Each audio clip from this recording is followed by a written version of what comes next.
Компания «Чахангэс» сообщает, что завершила реконструкцию 4 малых гидроэлектростанций на 90%. На сегодня работы полностью закончились на Быстровской, Малой и ГЭС-6. Здесь модернизировали основные гидроагрегаты и заменили оборудование. Окончание ремонта на ГЭС-5 запланировано до 15 сентября.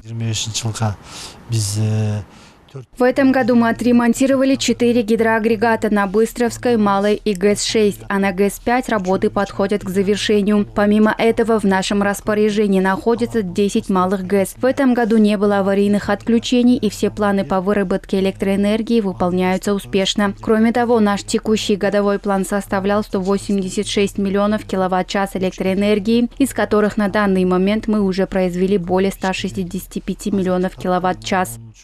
На данный момент на ГЭС-5 ведутся работы по замене старых трансформаторов на новые. Прежние обеспечивали мощность примерно в 3000 мегаватт-час, тогда как у новых этот показатель увеличен в 2 раза. Однако объем выработки электроэнергии напрямую зависит от притока воды.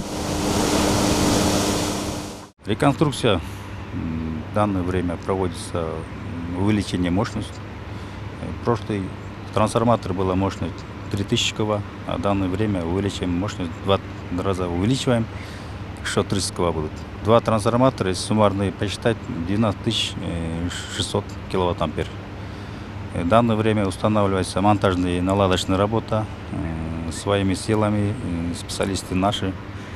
Сейчас по программе трансформаторным проводим высоковольтные испытания, анализ трансформаторного масла, полный комплексный испытания проводим. Кроме того, продолжаются модернизация и ремонт оборудования. На ГЭС-3 заменяют устаревшие масляные выключатели на современные вакуумные. Аналогичные работы выполнены на линиях Карагачевая-1 и Карагачевая-2. На ГЭС-5 проведен ремонт распределительного устройства 35 киловатт, а на ГЭС-2 ведется замена силового трансформатора совместно с инженерами Кентаурского трансформаторного завода.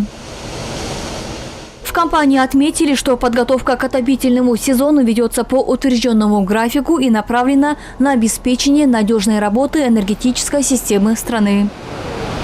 Ахмер Нурдинова, Бурулсон Джумалиева, Руслан Бараненко, ЛТР, Бишкек.